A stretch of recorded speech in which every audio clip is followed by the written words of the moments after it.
Setelah masa dakwah Nabi Ilyas alaihissalam berlalu, Bani Israel kembali berada di persimpangan sejarah. Peringatan telah disampaikan, hujjah telah ditegakkan, namun hati banyak di antara mereka belum juga kembali kepada ketaatan yang sejati.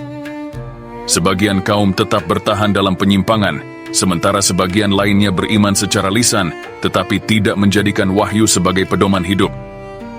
Namun rahmat Allah tidak pernah terputus. Ketika seorang nabi telah menunaikan amanahnya, Allah tidak membiarkan umat itu berjalan tanpa bimbingan. Maka diutuslah Nabi Ilyas alaihissalam, seorang hamba pilihan yang melanjutkan risalah tauhid kepada Bani Israel, khususnya di wilayah kerajaan Israel Utara. Nabi Ilyas datang bukan kepada kaum yang asing terhadap kebenaran, melainkan kepada umat yang telah lama hidup bersama wahyu, namun perlahan menjauhinya. Inilah ujian yang berat bagi seorang nabi, menyampaikan kebenaran kepada hati yang telah mengeras, bukan karena ketidaktahuan, tetapi karena keterikatan pada dunia dan kekuasaan. Al-Quran menyebut Nabi Ilyas sebagai salah satu manusia pilihan Allah, meski kisah hidupnya tidak dirinci panjang. Hal ini menjadi isyarat bahwa kemuliaan seorang nabi tidak diukur dari banyaknya kisah yang dituturkan manusia, melainkan dari keteguhan dan keikhlasan dalam menjalankan amanah ilahi. Nabi Ilyas berdiri di tengah kaumnya dengan kesabaran, mengingatkan mereka akan perjanjian yang pernah mereka ikrarkan kepada Allah. Ia menyeru Bani Israel agar kembali menegakkan tauhid dalam kehidupan, meninggalkan penyimpangan, dan memulihkan keadilan yang telah lama runtuh. Ia mengingatkan bahwa kejayaan yang pernah mereka rasakan bukanlah hasil kekuatan manusia, melainkan buah dari ketaatan kepada Allah. Namun kebanyakan dari mereka hanya mendengar tanpa benar-benar mengamalkan. Mereka mengetahui kebenaran, tetapi enggan menjadikannya sebagai jalan hidup.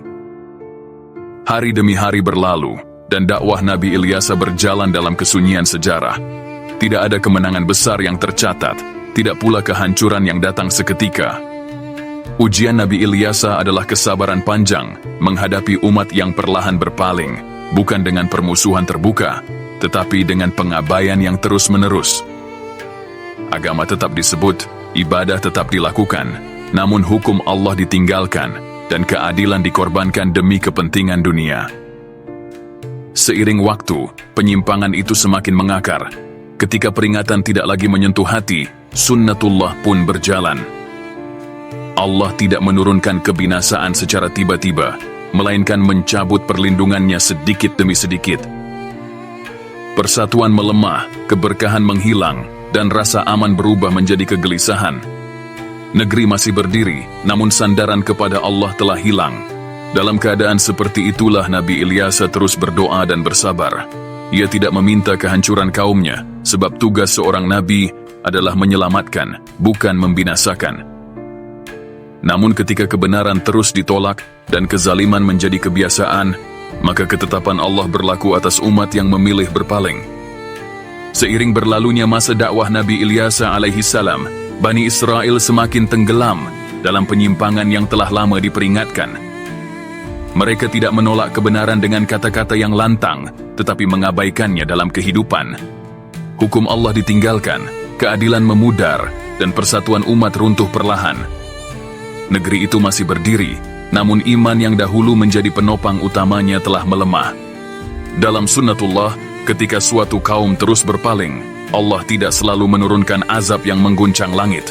Seringkali, Allah mencabut penjagaannya, lalu membiarkan akibat dari perbuatan manusia berjalan sebagaimana mestinya. Allah mengingatkan dalam firman-Nya, sesungguhnya Allah tidak akan mengubah keadaan suatu kaum, sampai mereka mengubah keadaan yang ada pada diri mereka sendiri. Al-Quran Surah Ar-Ra'd ayat 11. Bani Israel dibiarkan merasakan buah dari pilihan mereka sendiri, kehilangan keberkahan, kehilangan keteguhan, dan kehilangan rasa aman yang dahulu mereka miliki. Pada saat yang sama, di wilayah Mesopotamia, Allah membiarkan bangkitnya sebuah kekuatan besar dalam sejarah dunia kuno, bangsa Asyur. Mereka membangun kekuatan militer yang tangguh, memperluas wilayah kekuasaan, dan menundukkan negeri-negeri di sekelilingnya. Namun dalam pandangan iman, kebangkitan mereka bukanlah kebetulan, melainkan bagian dari ketetapan Allah. sebab Allah menjadikan sebagian manusia berkuasa atas sebagian yang lain sebagai akibat dari perbuatan mereka sendiri. Ketika iman melemah di dalam, ancaman pun datang dari luar. Kerajaan Israel Utara yang dahulu disegani kini dipandang rapuh. Perselisihan di antara para pemimpin, lemahnya persatuan rakyat, serta hilangnya keadilan membuat negeri itu mudah ditembus oleh kekuatan asing. Tidak ada lagi benteng sejati yang mampu menahan gelombang ujian yang datang.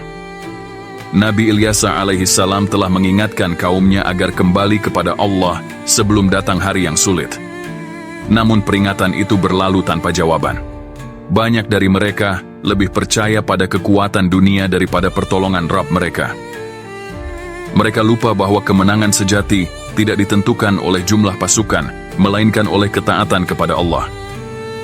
Maka ketika pasukan Asyur mulai bergerak menuju wilayah Syam dan mendekati negeri Samaria, Bani Israel berada dalam keadaan rapuh, bukan hanya secara fisik, tetapi juga secara batin.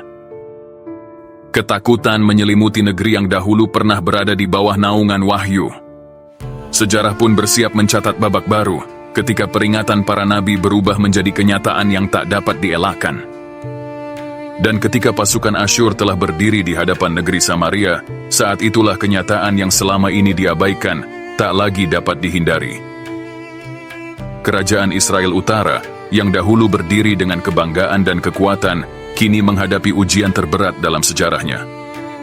Benteng-benteng masih tegak, tetapi hati telah runtuh jauh sebelum tembok-tembok itu roboh.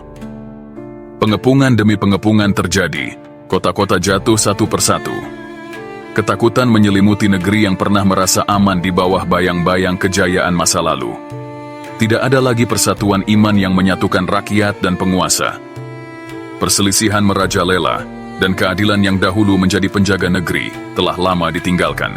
Dalam keadaan seperti ini, tidak ada pertolongan yang datang. Bukan karena Allah tidak mampu menolong, tetapi karena pintu pertolongan telah lama mereka tutup sendiri. Para nabi telah diutus, peringatan telah disampaikan, namun ketika kebenaran ditolak dan perjanjian dilanggar, maka ketetapan Allah pun berlaku atas umat yang berpaling. Sejarah mencatat bahwa pada tahun 722 sebelum Masehi, pengepungan Samaria berakhir dengan kehancuran kerajaan Israel Utara. Pasukan Asyur memasuki kota dan negeri itu pun runtuh. Sebagian penduduk dibunuh, sebagian diasingkan ke negeri-negeri jauh, dan sebagian lainnya tercerai-berai, kehilangan tanah dan identitas yang selama ini mereka banggakan. 10 suku Bani Israel pun menghilang dari panggung sejarah. Bukan karena mereka lenyap seketika, tetapi karena mereka tercerabut dari akar kehidupan mereka sendiri. Negeri yang dahulu pernah dinaungi wahyu kini menjadi pelajaran yang tertinggal dalam lembaran waktu. Apa yang terjadi bukanlah kezaliman Allah. Allah tidak membinasakan suatu kaum secara tiba-tiba tanpa peringatan. Mereka telah diberi waktu, diberi nabi, dan diberi kesempatan untuk kembali. Namun ketika semua itu diabaikan, maka sunnatullah pun berjalan dengan pasti. Runtuhnya kerajaan Israel Utara menutup satu babak penting dalam sejarah Bani Israel. Kejayaan yang tidak dijaga dengan ketaatan akan sirna, meski pasukan banyak dan benteng tinggi. Kisah ini menjadi peringatan bagi setiap umat, bahwa kekuatan sejati tidak terletak pada harta, senjata, atau kekuasaan, melainkan pada iman yang hidup di dalam hati. Dan ketika iman itu ditinggalkan, kehancuran bukanlah pertanyaan tentang apakah, melainkan tentang kapan. Sebagaimana Allah berfirman, dan Tuhanmu tidak akan membinasakan negeri-negeri secara zalim, sementara penduduknya masih berbuat kebaikan. Al-Quran Surah Hud, ayat 117. Maka selama iman dijaga, pertolongan Allah akan selalu dekat. Namun ketika iman ditinggalkan, sejarah akan kembali menuliskan akibatnya. Dan di sanalah kisah ini berakhir, bukan untuk dilupakan, melainkan untuk direnungkan.